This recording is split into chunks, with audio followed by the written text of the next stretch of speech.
Did you know that the average churn rate for subscription-based businesses that provide education type of information products like Mindvalley on average is about 5 to 10% per month? That means for every 10 customers that you bring in, you're going to lose 1 to 2 right away in that first month. And in addition, let's say that first month is a low ticket, right? So you might have only collected $27 to $47 from all of those people, 2 of which have left, so that revenue's all gone. But really, a lot of times we want to try to then get them into a larger package. But did you realize that only about 30% of the people who come in are going to actually buy more or buy again from you? So that means, again, for those 10 customers that you brought in and worked hard to bring in, only about 3 of them are actually going to end up buying again from you. But don't worry, we've actually found a way to get customers to stay and get them to buy again. Let's explore why first they churn before we get to that solution. Here at Geek Out, we've studied how and why people churn and don't want to buy again. I've also done about 25 years in SaaS products where churn and getting them to stay and buy again is a constant focus. And what we've seen in both the research and our own experience is that the reason people don't stay and don't buy again are 4 things. Number 1 is lack of engagement. So they come in, they start to see what everything is all about, and then they totally bounce, right? Or maybe they just don't start at all. So it's just general lack of engagement. The second thing is it doesn't have very good value. It's not high quality, it's not good value, and so people don't see the value in it and leave. The third reason, and this is my personal favorite, and that is a very poor user experience. So they come in, they get lost, they don't know how to use it, they don't know where to find stuff, and that is the third most common reason people leave and don't want to buy again. And then the final one is just general poor follow-up and poor support by the team and the company that they bought the thing from. These are the 4 most common pitfalls that we see that derail any good continuity program. Let's dive a little bit deeper into those 4 reasons. So number 1, low to no engagement, and number 2, poor user experience. Both of these can be identified as design problems. And I don't mean design as in the way it looks and feels necessarily. I mean design in terms of how it's architected, right? That the general design, the intention that you had for the experience is not being realized, or you just didn't design it very well. So low to no engagement and poor user experience is directly related to how well you've designed the experience that they're supposed to be engaging in. The third reason they leave, the low quality, low value, this is the one that most people usually focus on. So let's just make it better, or let's provide better content, or let's see how we can increase the value, because these are having to do with what you know and what you typically are very clear about what you might be able to do, right? And then the fourth one of no follow-up or low support is where you basically are going to throw more resources or more time at the particular issue, which seems logical, but it actually doesn't make the biggest difference. So today we're going to talk about what you can actually do in terms of creating the best first experience that actually helps to drive engagement, create a great user experience, and you don't have to actually spend more time or throw more resources at it in terms of support. So how do you tackle these things head on? It's not just as easy as throw more time, throw more resources, or create better content. That's like when I played volleyball and I am like pretty short for a volleyball player. I'm only 5'7", and my dad would tell me to just jump higher or just grow, right? I mean, you can maybe improve your vertical by 5 inches best, like the best jump training. Or, obviously you can't grow more unless you do some kind of surgery, which is hugely painful. So when we start to think about what can we actually do to help keep our customers and want them to buy more without throwing the resources that you've already overexpended and the time that you don't have at the problem? The solution lies in what we like to call the sprint experience model. Now, many entrepreneurs think launching with a course is the best way to go because, especially the ones we work with, are deep experts in what they do. And a course seems a natural thing to take what's in your head and teach people. But Courses can be lengthy and they can allow customers to kind of drift away. The inherent nature of a course is that it's DIY, and so it doesn't necessarily provide enough sticking power right away for a particular customer who's maybe moderately motivated to maybe just undermotivated to actually stay with it. So instead, we start with what we call the sprint. A sprint experience is a short, intensive program that focuses on the core part of your course. So it keeps your customers engaged and it provides immediate value and sets the stage for longer term commitment. Let's break that down a little bit more. Let's just take 1 second though to remember, we've talked about it on this channel a lot, the difference between a experience model and a business model. So when we're starting to think about what type of experience do you want to create for your customers, we know that there are 6 different possible experiences that you could create for your customers. Now, experience is oftentimes elusive and difficult to understand. And so we like to think of it like this. If I was to create a space that is intended for a particular type of transformation, aka I want my person to be doing something different, feeling something different, thinking something different by the time they end up engaging with all of my material and they end up engaging with me, well, the space, which a lot of times is our digital space, and the space that we have when we meet with them needs to be constructed and feel a little different based on what we intend for them to experience or the transformation that we intend to do. So to put this into a real world example, if you hired me to create an experience like an obstacle course experience, right? The things in that I would put in that is I would have hyper focus. You would focus only on one thing at a time. I would have a big insertion of momentum. I would try to make it fun and engaging and very highly structured and a clear start and end. And everybody would be doing it at the same time. So there might even be, like a gun race to start it off, right? Of like a shot of the gun and then like a finish line at the end. So there's a lot of pressure and a lot of emphasis on tackling one thing at a time and staying in forward momentum. Now, this would be very different if I was creating a space like a library. Now, a library is cool and soft and easy to just peruse and discover, and the experience inside of a library is very different. When we're creating a sprint model, what that is an experience that is intended more like the obstacle course. I need people to take a first step into my world. I need them to get in it. I need them to start using the language of my world. I need them to start understanding this is the way that we do things in our world. And most importantly, I need to get them just that first big win, right? That first taste of a win, because then they're going to want to continue to come with us. So the sprint experience model is really intended to be super concentrated, one thing at a time, highly structured. There is an experience of a big win at the end, and it's usually in a concerted effort with other people who are going through the program.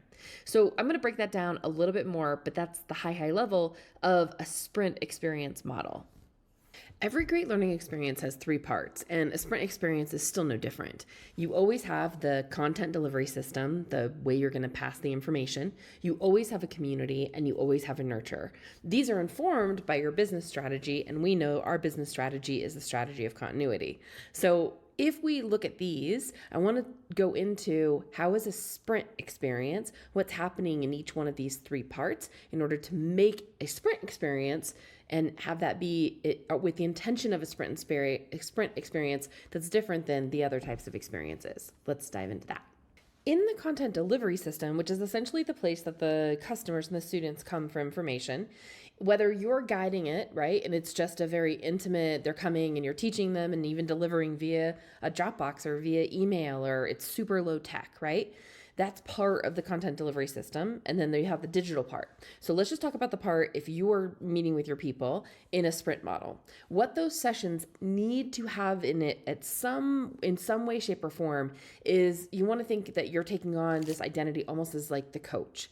And so think about what a coach does, right? So even in the session, and again, it does not matter what you're teaching, there needs to be some emphasis on where people are at And the time pressure to get to where we're going, it's a hyper concentrated. And so we don't have a lot of time for meandering. There's not a lot of time for extra information, right? We want to stay hyper focused, hyper concentrated. When you open up the session, remind people, here's the journey, here's where we're at right now, here's where you need to be, right? And then we're going to just focus on that. And then here's how you get to the next step. So you don't want to talk about the full journey and everything about it, right? You just want to be hyper focused on today. We're focusing on this. This is where we're going to get to by next time. And so when you get together to deliver that content, you want to make sure that you start with that reminder of here's where we're at, here's where we're going, here's our timeline. And then you want to end with it. Hey, here, I usually end my sprint gatherings. Here's your mission. If you choose to accept it, I want it by Sunday. And again, be highly structured and highly supportive in that ask. The high support, high structure is critical in a sprint model, especially because people are going to feel the pressure, right? And if people get a little bit too far behind, which will happen in a sprint experience model, and there's techniques that you use to help people with that, but ultimately it is that you need to inject a lot of nurture, which we'll talk about in just a second.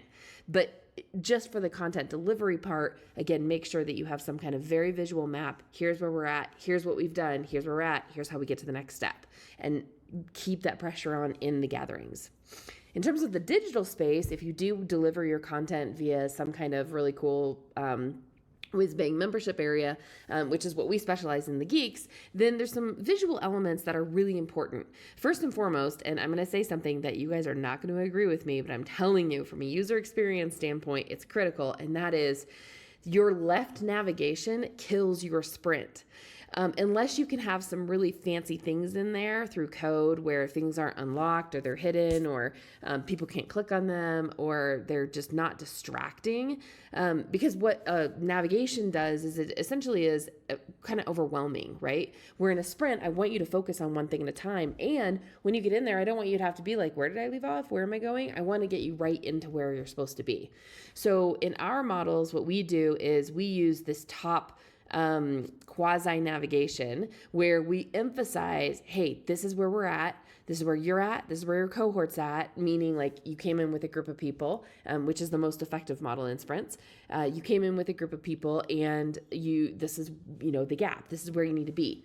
Now, we always also put an emphasis on like, here's your focus. Like your focus right now is this, and then your cohort. And then we also re-emphasize progress.